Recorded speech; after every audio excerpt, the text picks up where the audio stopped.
right engine has flamed out, and we're down to just a few hundred kilograms of fuel left.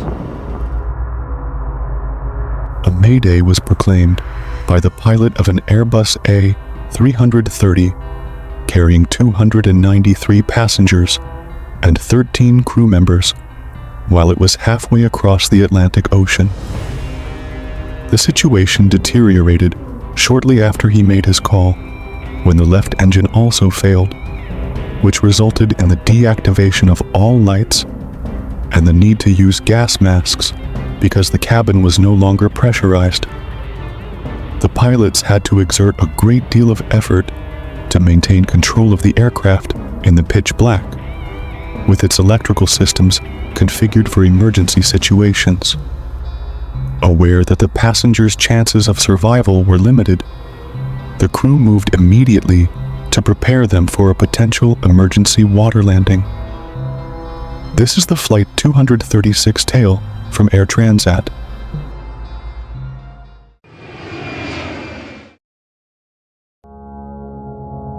At Toronto Pearson Airport in Canada on August 24, 2001, Air Transat Flight 236, which was headed for Lisbon Airport in Portugal, was forced back from the gate.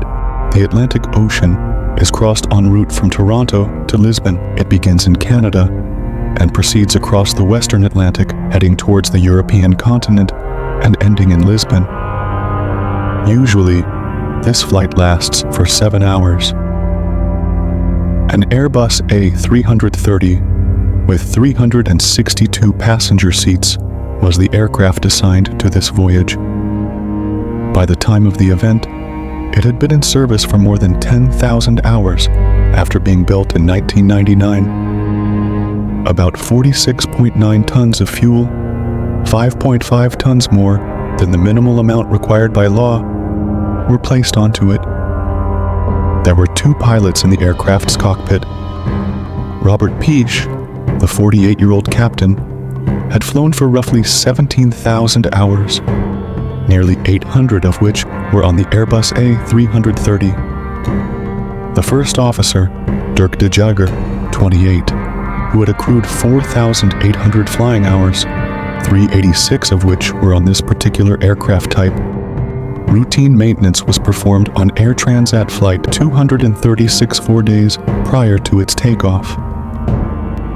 Metal chips in the aircraft's oil filter were found by the maintenance team during this assessment, which could indicate engine problems.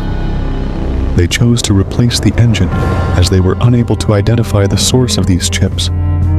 While the replaced engine was in a post-service configuration, the engine being fitted was a pre-service bulletin engine provided by Rolls-Royce. The lead technician ran into a problem because of this discrepancy. It was not possible to install the removed engine's rear hydraulic pump on the substitute engine. The explanation was a collision with the engine's least fuel pump's input tube. The lead technician had to rely on assistance from the maintenance engineering department because he was unable to access the service bulletins via the accessible computer terminals. It was suggested that only the rear gasoline tube of the engine being swapped out be used. The technicians were able to make sure there was adequate room between the fuel tube and the adjacent hydraulic tube by heeding this instruction. Following the installation of the new engine, after reviewing the job, the technicians discovered no problems. The airplane was given the all clear to take off after the engine passed a ground run test that verified it was operating properly. The Airbus took off just before 1 in the morning. After turning the plane toward the east, the pilots reached a cruising height of 39,000 feet. There were no problems during the flight's initial hours. The flight was uneventful and peaceful as the aircraft made its way steadily to its destination. But halfway over the ocean, a few hours into their flight, the pilots noticed something strange. They noticed anomalies in the data from the right engine when they looked up engine readings on the secondary display.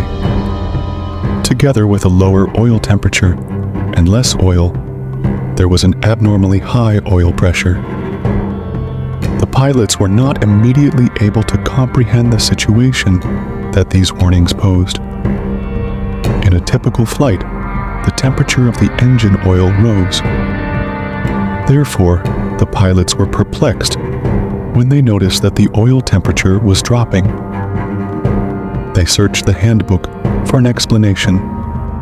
However, they were unable to identify any explanation for the peculiar readings they were observing, reported the problem to their maintenance control center, and requested an extension of the inquiry. Still, the center was unable to identify the root of the issue. The pilots were unaware that a significant fuel leak located deep within the right-hand engine was the root source of the problems with the engine oil signals. A grave error occurred during the engine replacement process. The proximity of the gasoline and hydraulic lines was excessive. They thought there was enough room between them, but they didn't think about how the hydraulic system's pressure may influence them. The right engine's fuel and hydraulic lines came into constant touch and gradually wore down against one another during the flight. The fuel line eventually burst as a result of this friction, leaving a large hole. In stark contrast to an Airbus engine's average fuel consumption of roughly 2 tons per hour, the final analysis projected that the aircraft was losing 12 to 15 tons of fuel per hour due to this breach. Nevertheless, the engine continued to operate normally despite the large gasoline leak. This is mostly dependent on the aircraft's fuel system architecture. This Airbus's fuel system is built with several fuel tanks. There are 2 tanks on each wing, in addition to a center tank and a trim tank in the horizontal stabilizer of the tail. In order to keep the aircraft's center of gravity within acceptable bounds, gasoline is redirected from the rear to the front via the trim tank. The trim tank automatically moves fuel forward to the empty wing tanks as the fuel levels in the wing tanks drop. This transfer is usually not scheduled until 35 minutes from the destination airport, or until the aircraft falls below flight level 245, or the wing tanks are less than 4 tons. A balanced fuel distribution for landing is ensured by this procedure. But this time, the trim tank started its last fuel transfer early and sent all of its gasoline forward into the wing tanks, somewhat sooner than normal. The pilots failed to notice the anomaly right away, even though there was a warning in the cockpit. An alert message appeared on the ECOM while the oil pressure problem was still being resolved. It is the primary instrument in the cockpit that notifies the pilots when action is required. It was a warning notice. A fuel imbalance between the left and right wing tanks was mentioned in the letter. An airplane must be balanced. Hence, it is problematic when there is more gasoline in one wing's tanks than the other. This is known as a fuel imbalance. There are no particular steps listed in the ECAM for handling a fuel imbalance on an Airbus A330. Rather, the ECAM just notifies pilots of the unbalance and requests that they consult the Quick Reference Handbook for more instructions. The purpose of this manual is to assist pilots with unusual procedures. The captain chose not to examine the Quick Reference Handbook, but instead on their experience and memory, because they were accustomed to managing imbalances from simulator training. With the intention of moving fuel from one side to the other, they closed the right wing's fuel pumps and opened the crossfeed valve. They were unaware that this action would just make the fuel leak worse, as fuel was being forced through the aircraft's damaged right side from the left wing tank. The first instruction would have advised against using the checklist in the event that a fuel leak was suspected if they had consulted the QRH. In less than 10 minutes, the pilot saw the tank levels rapidly declining and came to the realization that there was not enough fuel left on board to make it to Lisbon safely. In response to this dire circumstance, they started looking for possible landing locations. The pilots had little choice but to search the wide Atlantic Ocean. They determined that Lagos Airport, which is situated on Portugal's island of Terceira, would make a good point of diversion. A member of the cabin crew entered the cockpit to alert the pilots to passengers who needed assistance upon arrival at Lisbon Airport, while they were strategizing their diversion plan. A technical problem necessitated an immediate diversion to a different airfield, as the pilots explained. They asked the member of the cabin crew to examine the wings visually. The crew member examined the wings from the cabin windows with a flashlight after lowering the cabin lights per the pilot's orders for a better look. Even after the careful inspection, unusualities were found. While it might not be too difficult to find a fuel leak in the daytime, it is much harder to find one at night. Upon observing that there were no indications of a fuel leak aside from the fuel level being lower than anticipated, and that there were no more ECAM alerts or cautions, the pilots deduced that the problem was probably a computer glitch. The pilots debated doing the customary fuel leak technique, which would have made matters worse, but ultimately decided against it. Recognized. Investigators eventually came to the conclusion that if the pilots had carried out any of the recommended fuel leak procedures, engine fuel leak process, wing fuel leak procedure, etc., after diverting to Lagos, under the method wherein the fuel leak was not found, they would have come to rest with a minimum of 3.8 metric tons of fuel aboard. The skipper made the frequent cognitive error known as framing bias, which affected his decision to disregard the fuel leak protocol. This type of prejudice arises when individuals become fixated on a particular viewpoint and only take in data that confirms it, disregarding data that contradicts it. In this instance, the pilots believed the problem to be a simple computer glitch. They so concentrated on hints that appeared to support that theory. They missed other crucial indicators that would have indicated a different issue since they were so fixated on one notion.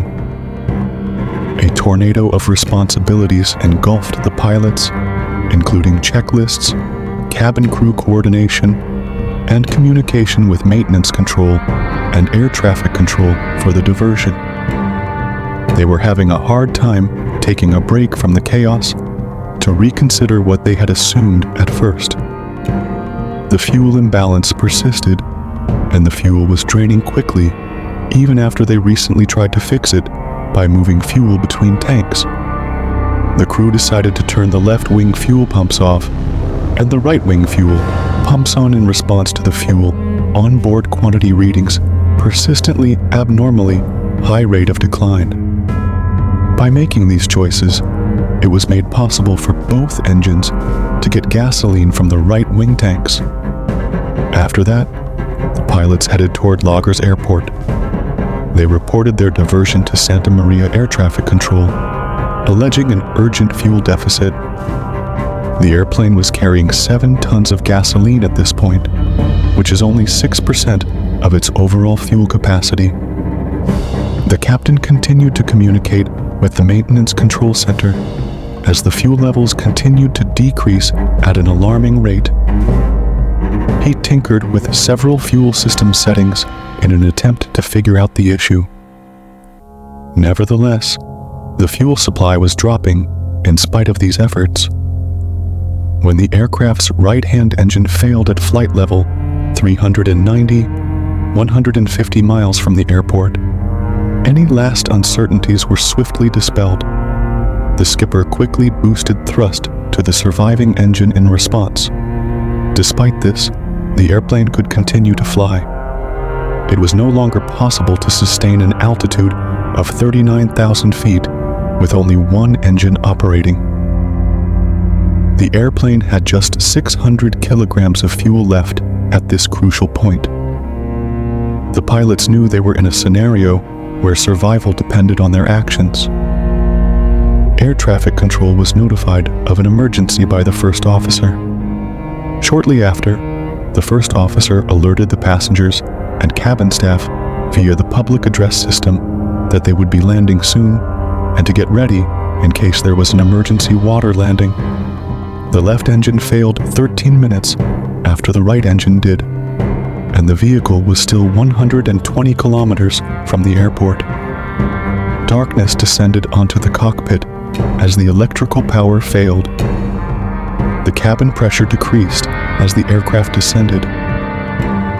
Due to a loss of main electrical power, a critical fail-safe mechanism, both engines stopped running, causing oxygen levels to drop and forcing passengers and crew to put on breathing masks.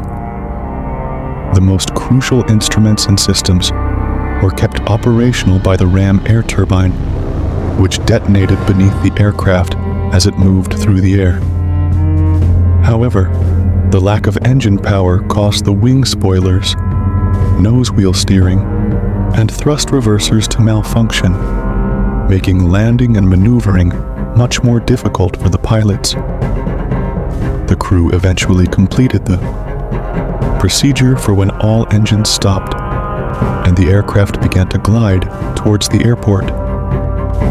Here, the tower controller flickered the runway lights on and off to assist the pilots in finding the runway in the dark Atlantic Ocean. In order to stay in the air for as long as possible, the captain controlled the speed at which they descended by keeping it between the recommended glide speed and the stall warning speed. If they descended too quickly, they would not be able to climb back up. The captain also faced additional challenges because he had to keep the speed above 140 knots to ensure power from the captain realized that his high-altitude strategy may have worked too well as they approached runway 33. Instead of being at the normal approach altitude of about 3,000 feet, which is 10 miles from the runway, they were at 13,000 feet, which was only 8 miles away. This was much higher than expected, especially since there was no engine power to quickly drop altitude. The captain performed a 360-degree turn, a technique often used in gliding, to lose about 4,000 to 5,000 feet. Concurrently, the first officer adjusted the slats at the front of the wings and deployed the landing gear. These actions were crucial because they increased the plane's lift and allowed it to descend more gently. The pilot turned the aircraft 360 degrees and straightened the wings as they got closer to the runway. Still, they had to contend with being out of position, too high for a standard landing approach, yet too low to attempt a second full spin to drop altitude. Every action and choice was crucial as the aircraft approached the runway, leaving no chance for second chances. The first officer monitored the airspeed closely during the final approach. They were forced to land at a significantly faster speed of almost 200 knots, rather than the customary 145 knots, since both engines flamed out and they were unable to utilize flaps. The captain received critical assistance from the first officer, who kept him informed about altitude and airspeed during the difficult landing. 8 of the 12 tires burst as the airplane struck the runway hard a few moments later. After bouncing back into the air, the aircraft made another landing, this time around 3,000 feet from the runway's beginning. It was getting harder and harder to slow the plane down as it raced down the runway. Important elements like wing spoilers and engine reverse thrust that often aid in slowing the aircraft weren't operating. The wheels locked up when the captain attempted to apply the brakes, adding to the difficulty of the situation due to a malfunctioning anti-skidding mechanism. The airplane came to a stop about 600 feet short of the end of the runway. The emergency was intensified because fires had started in the left main gear wheels. In an astonishingly short amount of time, just 90 seconds, all passengers were safely evacuated from the airplane once Captain Peach issued the order to do so. The firefighters, who were already on standby, extinguished the flames fast. Amazingly, everyone on board, passengers and crew, lived through the incident. After their incredible landing, with no fatalities, it was declared to be the longest glide by a passenger plane in aviation history. At first, the team was hailed as heroes. But as time went on, concerns regarding the incidents arose, resulting in the crucial gasoline scarcity across the Atlantic. Questions started to arise about the crew's decision-making, particularly as to why they seemed to ignore the indications of fast declining fuel levels on their equipment. Aviation safety procedures underwent major modifications after the tragedy. A new warning system that Airbus installed in their flight management systems is intended to notify pilots of a substantial fuel loss, which is a crucial sign of a possible fuel leak. Additionally, there is now a stronger emphasis on training on how to read non-normal checklists and manage fuel leaks effectively. Although the pilot was commended for their outstanding response when the engines failed, the final report admitted that they had failed to notice the gasoline leak. Despite the difficult circumstances, it praised the captain for skillfully maneuvering the aircraft during the engine out descent and landing. The first officer received recognition for his crucial assistance with the glide and landing. Thus, the Airline Pilots Association presented the captain and first officer with the Superior Airmanship Award as a mark of appreciation. In summary, it is possible to identify three main variables that contributed to the occurrence. First, the main reason for the fuel leak was found to be the incorrect installation of the spare engine. Second, due to their lack of experience managing fuel leak-related imbalances and the lack of such circumstances, the crew was only concerned with balancing fuel and failed to take the probability of a leak into account. Finally, cognitive bias contributed, since the crew's presumptions made it more difficult for them to identify and handle the situation. Let's consider the lessons that this significant tale can teach us. It shows us how important it is to exercise well, inspect equipment thoroughly, and constantly be prepared to handle unforeseen issues. Thank you all for tuning in. Don't forget to like, subscribe, and hit that notification bell so you never miss out on our future content. Until next time, stay curious, stay creative, and keep exploring.